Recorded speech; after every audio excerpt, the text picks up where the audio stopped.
नमस्कार दोस्तों, आप देख रहे हैं आपका अपना YouTube चैनल प्रयास मंत्रा। और मैं अपने इस चैनल पर आप सभी का हृदय से आपका हार्दिक स्वागत करता हूं।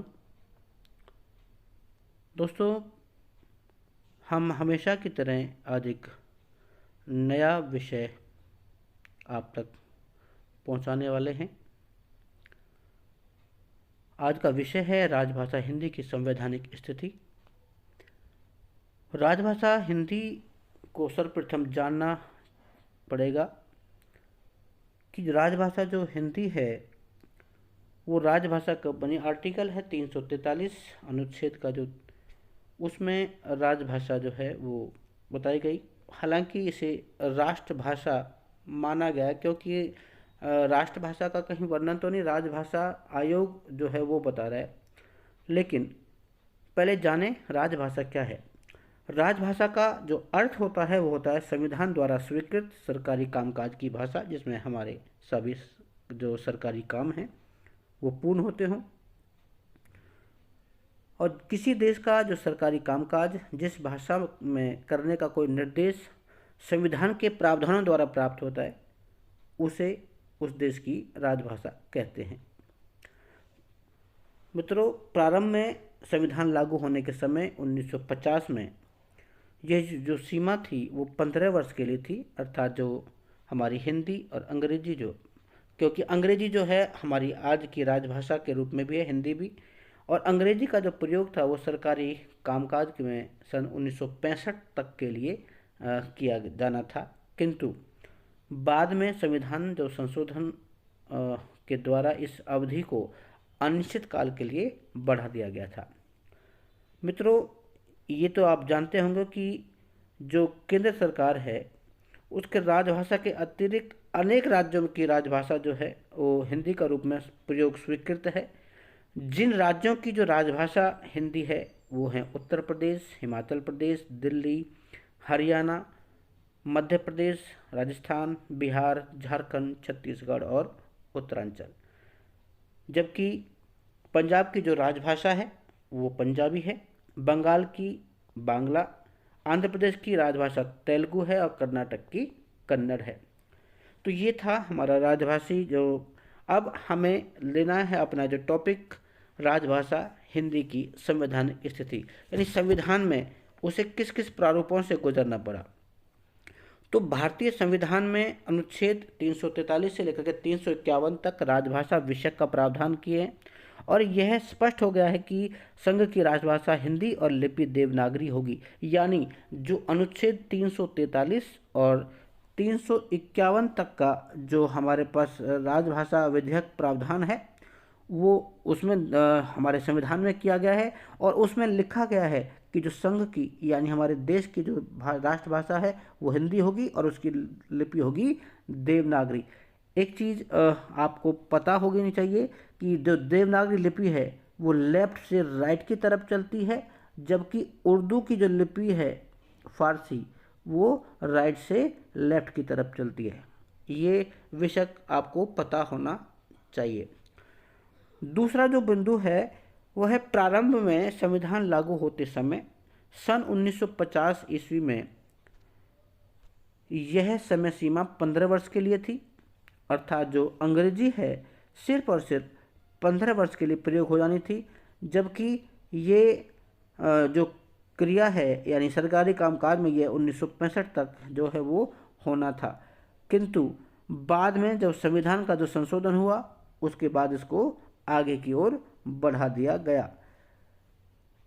अगले पॉइंट के माध्यम से हम जानेंगे कि 14 सितंबर 1949 को संविधान सभा ने एक मत से जो है वो ये निर्णय लिया गया कि हिंदी भारत की राजभाषा होगी। इसलिए 14 सितंबर को हम हर वर्ष जो है वो हिंदी दिवस का रूप में मनाते हैं, क्योंकि जो हिंदी है वो 14 सितंबर 1949 को संविधान सभा ने जो है इसे आर्टिकल 343 में जो लिखा गया था, तो ये जो अनुच्छेद है ये 343 है और ये पास हुआ था 14 सितंबर 1949 को।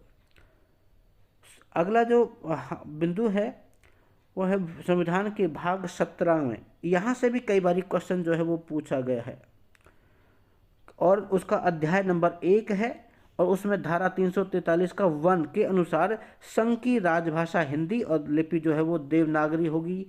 ये लिखा गया किसमें? संविधान के भाग 17 के अध्याय नंबर 1 की धारा 343 में। तो ये जो विषय है ये बहुत ही इम्पोर्टेंट है, क्योंकि कई बार यहाँ से भी प्रश्न नेट भी कई बार पूछ लेता है। संघ की राजकीय प्रयोजनों के लिए प्रयोग होने वाले अंकों का जो रूप है वो भारतीय अंकों का अंतर्राष्ट्रीय रूप होगा। यानी ये भी क्या कहा है? संघ के राजकीय प्रयोजनों के, संघ के जो राजकीय कारण हैं उनके लिए जो प्रयोग होने का जो अंक हैं उसका जो मानक है वो अंतर्राष्ट्रीय रूप में ही किया जाएगा। तो यहाँ हमें 2-3 प्रश्न निकल के आए कि भाई हमारे संविधान के कौन से आर्टिकल में हमारी जो हिंदी है वो हमारे राजभाषा या राष्ट्रभाषा के रूप में ली गई है।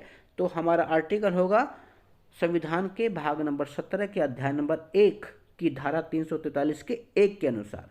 तो इस विषय को आप थोड़ा गंभीरता से अपने पास नोट कर लीजिएगा, क्योंकि यहाँ से कई बार प्रश्न पूछा जाता है।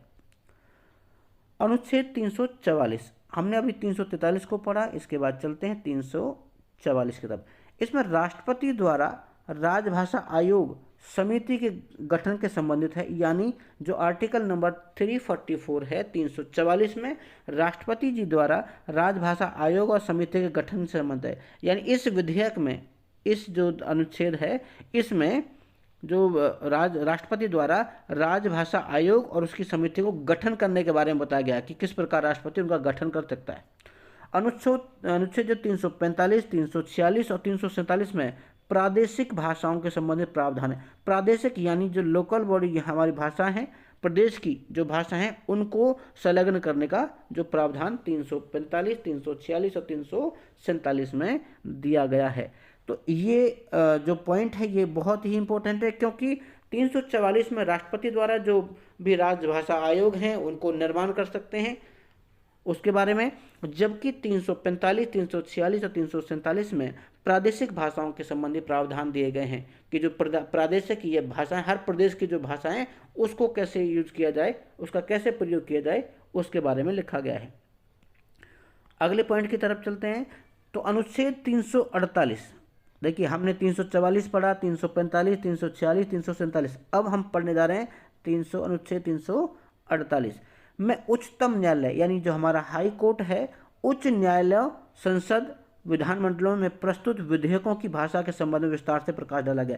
यानी हाई कोर्ट और सुप्रीम कोर्ट जो, या हमारी जो संसद और जो हमारी लेजिस्लेटिव जो असेंबलीज हैं यानी जो हमारे विधानमंडल हैं, उनमें जो भी विधेयक या जो भी कानून पास होंगे वो हिंदी में ही लिखे जाएंगे, इस तरीके से उसमें प्रकाश डाला गया है।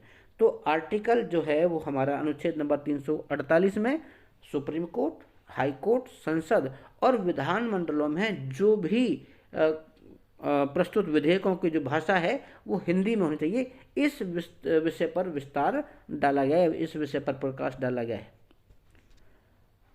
तो नेक्स्ट पॉइंट है हमारा अनुच्छेद नंबर 349।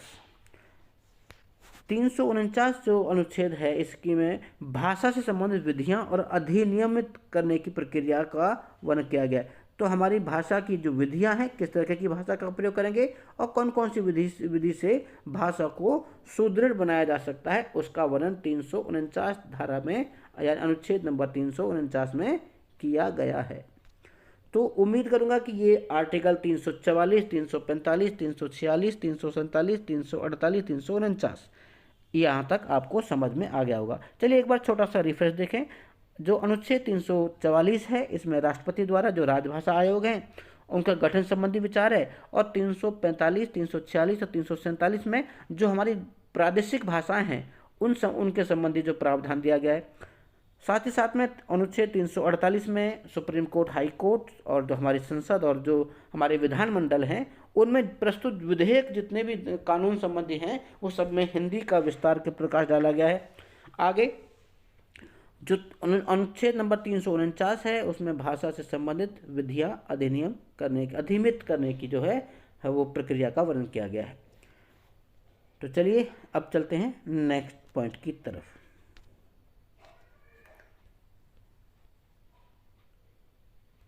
हाँ जी, अनुच्छेद 350। अनुच्छेद 350 में जनसाधारण की शिकायतें दूर करने के लिए आवेदन में प्रयुक्त की जाने वाली भाषा, यानी जब भी कोई किसी की शिकायत जनसाधारण यानी एक सामान्य व्यक्ति द्वारा अगर कोई शिकायत है या कोई आवेदन करना, उसमें प्रयुक्त करने वाली जो भाषा है उसका जो प्राथमिक स्तर पर मातृभाषा में शिक्षा सुविधाएं देने भाषाई अल्पसंख्यकों के बारे में दिया गया निर्देशों का प्रावधान किया गया है। अब देखिए इसमें दो चीज़ें हैं, एक तो है कि जनसाधारण की शिकायतें दूर करने के लिए आवेदन में प्रयुक्त होने वाली जो भाषा है, ठीक है। दूसरा, जो प्राइमरी यानी प्राथमिक स्तर पर जो मातृभाषा में शिक्षा सुविधाएं देने में कि यानी जो छोटे से लेकर के क्लास 1 से लेकर के क्लास 5 तक, यानी कक्षा 1 से कक्षा 5 में तक वो सारी शिक्षा सुविधा देने, और भाषाई अल्पसंख्यक जो क्षेत्र में हमारी हिंदी को बोलने वाले जो अल्पसंख्यक हैं, क्योंकि हर एक प्रदेश में उनकी जो आंचलिक भाषाएं हैं, प्रादेशिक भाषाएं वो ज़्यादा बोलबाला, लेकिन वहाँ पर भी कुछ ऐसे होंगे जो हिंदी भाषा बोलते होंगे, तो उन्हें अल्पसंख्यक की संज्ञा दी गई है। उनके बारे में गाइडेंस करना, दिशा निर्देश होता है, गाइडेंस करने का प्रावधान है। तो अगला जो अनुच्छेद है वो है अनुच्छेद नंबर 351। इस अनुच्छेद में सरकार ने उन कर्तव्यों और दायित्वों का उल्लेख किया है जिनका पालन हिंदी के प्रचार प्रसार और विकास के लिए करना है, यानी उसके जो उत्तरदायित्व हैं, उनके मॉरल ड्यूटीज़ हैं, फंडामेंटल जो राइट हैं, उनकी बात कर रहा है, उसका उल्लेख किया गया है, जिसमें हिंदी जो है के प्रचार प्रसार और उसके विकास के लिए उसका जो क्या कर्तव्य है, उसे कैसे पालना करनी चाहिए, उसका वर्णन दिया गया है। तो 350 में शिकायतें दूर करने और अल्पसंख्यकों की जो हमें दिशा निर्देश देने का प्रावधान दिया गया है, साथ ही साथ में 351 में सरकार ने उनके कर्तव्यों जो और उनके दायित्वों का जो उल्लेख किया है, साथ ही साथ में हिंदी का प्रचार प्रसार करने के विकास के लिए उसे क्या करना है, उसको कैसे पालित किया जाए, उसका वर्णन किया गया है। क्योंकि हमारे जो कर्तव्य हैं और जो हमारे दायित्व हैं उनका उल्लेख 351 में किया गया है। अगला जो पॉइंट है वो है, इसके अतिरिक्त जो है राष्ट्रपति ने अधिसूचना संख्या 59/2/2/54 दिनांक 3/12/55 यानी जो आयोग लगा था उसमें सरकारी परियोजनाओं में हिंदी भाषा का आदेश 1955 में जारी किया गया है, जिसके द्वारा अंग्रेजी भाषा के साथ साथ हिंदी का प्रयोग निम्नलिखित कार्यों हेतु किया जा सकता है। तो इसमें डेट दी गई है 3/12/1955। इस दिन इस तिथि को राष्ट्रपति ने एक अधिसूचना जारी की थी। इस अधिसूचना का नाम है 59/2/54 और उसकी डेट है 3 दिसंबर 1955 के द्वारा सरकारी परियोजनाओं के हिंदी भाषा आदेश 1955 में जारी किया गया था, जिसके द्वारा अंग्रेजी भाषा के साथ साथ हिंदी का प्रयोग भी निम्नलिखित कार्यों हेतु किया जा सकता है। तो यहाँ इस पॉइंट को बताना चाहता है कि राष्ट्रपति जी ने 1955 में ये जारी कर दिया था कि आप अंग्रेजी के साथ साथ हिंदी का भी प्रयोग जो है वो निम्नलिखित कार्यों के लिए कर सकते हैं। उसकी डेट पूछी गई है तो वह 3 दिसंबर 1955। अगर जनता के साथ पत्र व्यवहार करने के लिए अगर कोई हायर क्लास यानी हमारा कोई प्रतिनिधि जनता के साथ अगर कोई पत्राचार करना चाहता है तो उसकी भी बिल्कुल सामान्य भाषा हिंदी हो सकती है।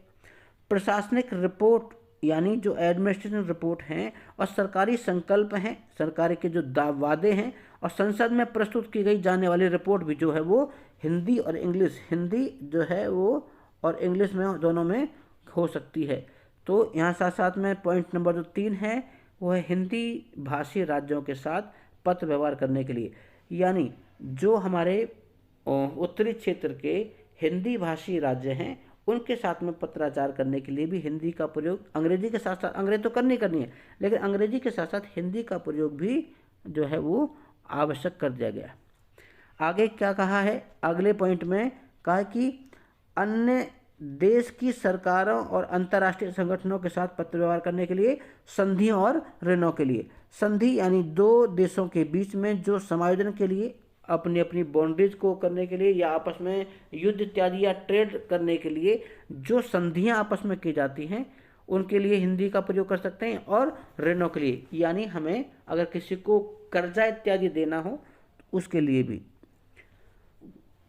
और हमारा जो अंतिम पॉइंट है वो है राजभाषा आयोग। तो राजभाषा जो आयोग है वो 344 से अनुच्छेद द्वारा अनुपालन में राष्ट्रपति द्वारा 7 जून 1955 को राजभाषा आयोग का गठन बाल गंगाधर तिलक और बीजी खैर की अध्यक्षता में किया गया था। और विभिन्न राज्यों में इसके 20 सदस्य मनोनीत किए गए थे, यानी जो देश के 20 राज्य थे उनमें 20 इन्होंने सदस्य जो है वो इलेक्ट किए, मनोनीत किए।